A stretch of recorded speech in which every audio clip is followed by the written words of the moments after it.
Welcome students. आज जो है हम एक new topic mail reproduct system, ठीक है, इस पे डिस्कशन करेंगे। आपको हम बताएंगे कि किस तरह से जो है मेल में जो रिप्रोडक्ट ऑर्गन्स पाए जाते हैं एंड उसका फंक्शन क्या है, उसका स्ट्रक्चर क्या है।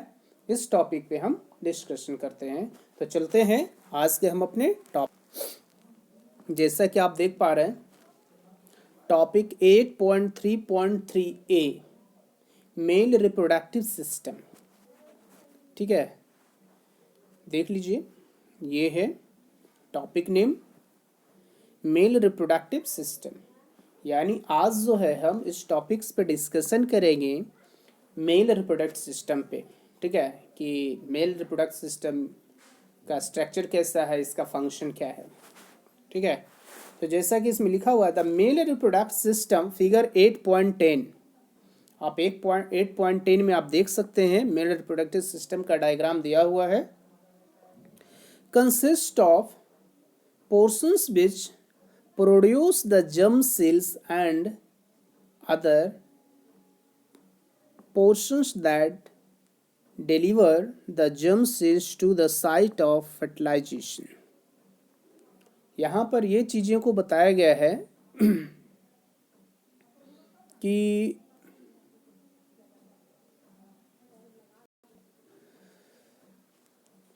द मेल रिप्रोडक्ट सिस्टम, ठीक है,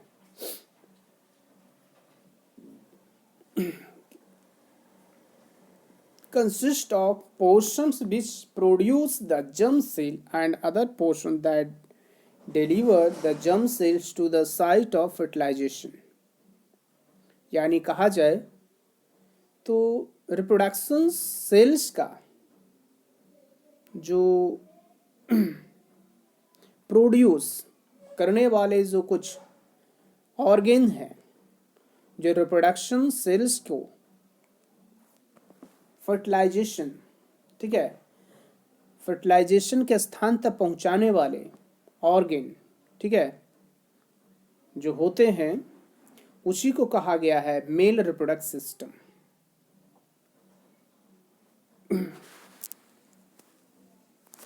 The formation of germ cells of sperms take place in the testes. These are located outside in the abdominal cavity in scrotum. Because a sperm formation requires a lower temperature than the normal body's temperature, we have discussed in the role of the testes in the secretion of the hormone. देखो, इसमें ये चीज बताया गया है, अच्छी तरह से आप समझेंगे, ठीक है, तब आपको अच्छी तरह समझ में आ जाएगा कि the formation of germ cells of the sperm take place in the testis. These are located outside in the abdominal cavity in the scrotum. Because a sperm formation required the lower temperature than in the normal body। यानी जो male reproductive tissue है, या कह सकते हैं कि sperm, ठीक है, स्पर्म का जो फॉर्मेशन होता है वो टेस्टिस में होता है, ठीक है। मैं बताऊंगा टेस्टिस क्या है, ठीक है, टेस्टिस में होता है। और ये जो होता है, these are located outside the abdominal cavity in scrotum because sperm formation require a lower temperature। और ये जो होता है एब्डोमाइन कैविटी, ठीक है, के बाहर जो होता है स्क्रोटम, इसमें ये स्थित होता है। और इसका एक रीज़न है कि स्पर्म को बनने के लिए जो है बॉडी के टेम्परेचर से, ठीक है, टेस्टिस का टेम्परेचर लो होना चाहिए, ठीक है, क्या होना चाहिए, लो होना चाहिए। इसीलिए प्रकृति ने टेस्टिस को जो है बॉडी के बाहर आउटसाइड रखा गया है, ठीक है। We have discussed in the role of the testis in the secretion of the hormone। और ये जो टेस्टिस है जो एक प्रकार का हार्मोन का सिक्रेशन करता है, और ये हार्मोन कहलाता है टेस्टोस्टेरोन। ठीक है, इसका नाम है testosterone. This is importance, this is importance. ठीक है, याद रखिएगा कि टेस्ट जो है मेल में जो है वो कौन सा हार्मोन रिलीज होता है रिप्रोडक्टिव सिस्टम के लिए में। ठीक है, तो आपको बताना क्या है, टेस्टोस्टेरोन। ठीक है, इन द प्रीवियस चैप्टर, देखो हमने जो है ये एक्चुअली पढ़ना था previous chapter control and coordination में। ठीक है, कंट्रोल एंड कोऑर्डिनेशन ये बताया गया था कि किस तरह से जो है ह्यूमन बींग्स में हार्मोन रिलीज होते हैं और उसका कंट्रोल भी होता है। बट सीबीएसई ने इस बार जो है कंट्रोल एंड कोऑर्डिनेशन चैप्टर को आउटसाइड कर दिया है, यानी ये सिलेबस से इसे बाहर कर दिया गया, इसीलिए हम वो चैप्टर को आपको नहीं पढ़ा पाए हैं।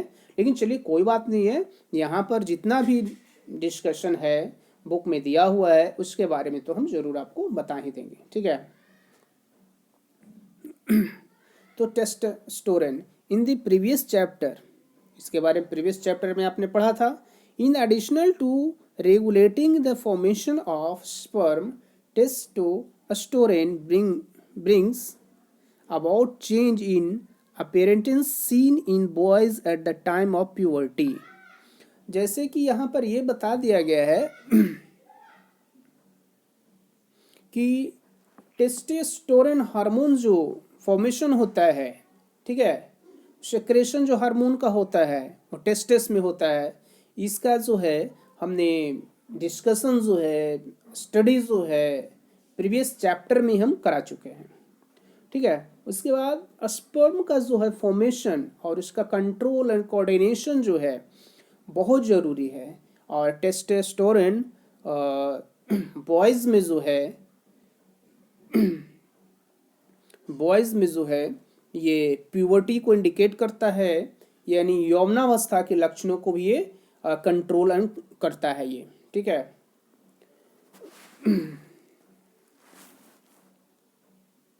the sperm formed are delivered through in the vas deferens, which unites with the tube coming from the urinary bladder.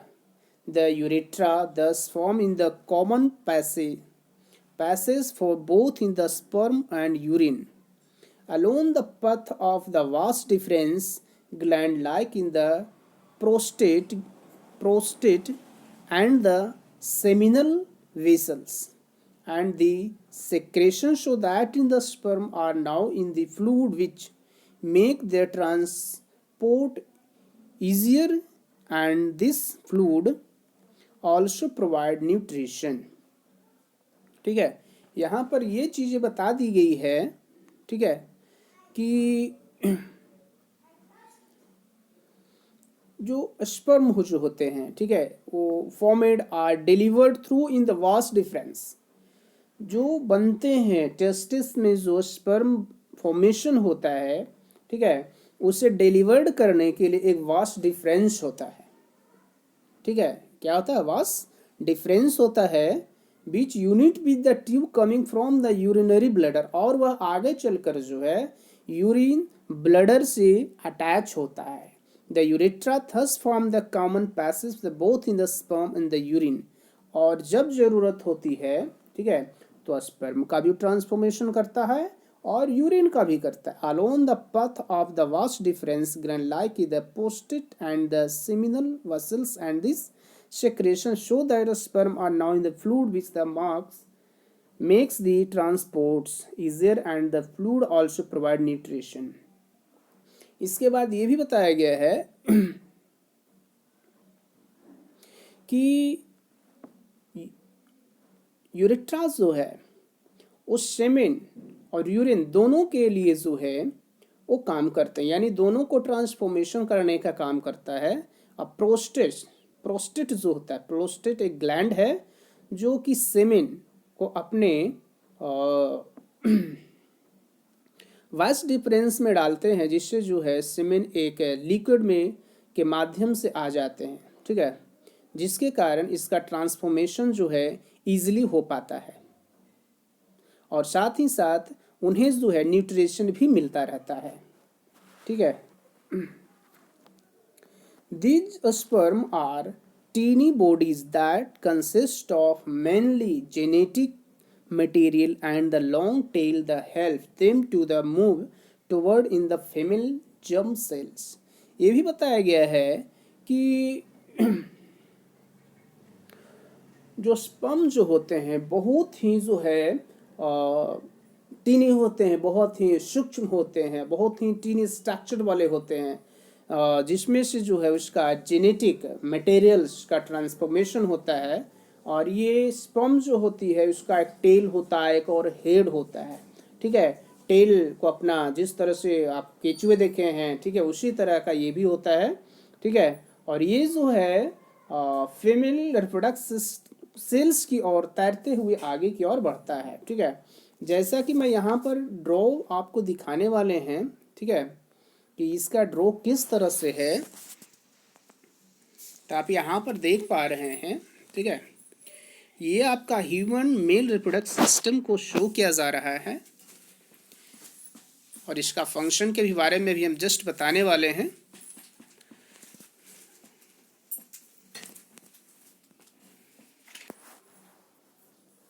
जैसा कि आप देख पा रहे हैं, आपके सामने हम जो है ह्यूमन मेल रिप्रोडक्टिव सिस्टम का डायग्राम को दिखा रहे हैं। आपके बुक में दिया हुआ है, आप वहाँ भी देख सकते हैं, बट यहाँ हम आपको समझाना चाहते हैं। ठीक है। अभी जैसे कि हमने बताया आपको, ठीक है, कि ये मेल रिप्रोडक्टिव सिस्टम्स है, और इसमें जो है 2 टेस्टिस होते हैं। देखिए ये टेस्टिस जो है, ये आपका टेस्टिस है, ये जो दिख रहा है ना, ये आपका टेस्टिस है। ठीक है। और इसी में जो है टेस्टोस्टेरोन हार्मोन का क्रिएशन होता है, सिक्रेशन होता है, और इसमें ये स्पर्म फॉर्मेशन होता है। ठीक है। उसके बाद देख रहे हैं ये स्क्रोटम है, जो हॉर्स का जो फुट में जो जिसको हम लोग नाल कहते हैं उस शेप का है। ठीक है। और यहाँ से ये देखिए एक नली निकली है, इस नली को कहा गया है वास डिफरेंस कहा गया है। क्या कहा गया है? वास डिफरेंस कहा गया है। और ये वास डिफरेंस जो है यहाँ से होते हुए जो है आपको जो है प्रोस्टेट ग्लैंड और यूरिन ब्लैडर से निकलने वाले ग्लैंड से जाकर ज्वाइंट हो जाते हैं। ठीक है। तो आप जैसा कि देख पा रहे हैं यहाँ प्रोस्टेट ग्लैंड, ये आपका जो दिख रहा है, ठीक है, मैं दिखाना चाहता हूँ,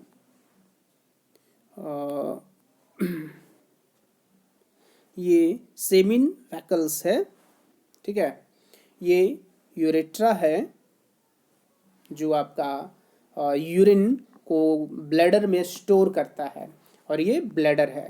ठीक है, जिसमें यूरिन स्टोर किया जाता है और उसे समय समय पर जो है उसे बॉडी से आउट कर दिया जाता है। ठीक है। तो ये जो है वास डिफरेंस का जो ये पाइप है, ये आकर के यूरिन का जो है पाइपलाइन उसी में से आपका एडजस्ट होता है, और जिस जगह ये ज्वाइंट होता है वह पॉइंट कहलाता प्रोस्टेट ग्लैंड। एक्चुअली होता है क्या, प्रोस्टेट ग्लैंड जो है कभी कभी ज़्यादा एज वाले जो मेल्स होते हैं, आगे चल के उनको यूरिन डिस्चार्ज करने में जो है यानी प्रॉब्लम्स होते हैं। ठीक है। तो इसके बारे में जो है आपको अपनी बुक में नहीं बताई गई, इसीलिए इस टॉपिक पे हम डिस्कशन नहीं करेंगे। क्लास 11th एंड 12th में इसका डिस्कशन किया जाएगा, इसका स्टडी किया जाएगा। ठीक है, प्रोस्टेट ग्लैंड का अधिक से अधिक। उसके बाद जो है ये नली जो है पेनिस से जुड़ जाती है, आप देख पा रहे हैं। ठीक है। और ये नली जो है यूरेट्रा है, जिसके थ्रू जो है आपका सेमेन, ठीक है, स्पर्म और यूरिन दोनों ही बॉडी से जो है बाहर निकलते हैं। ठीक है। तो इस तरह से ये आपका मेल रिप्रोडक्टिव सिस्टम का डायग्राम दिया हुआ है। ठीक है, आप अच्छी तरह समझ गए होंगे। Thank you.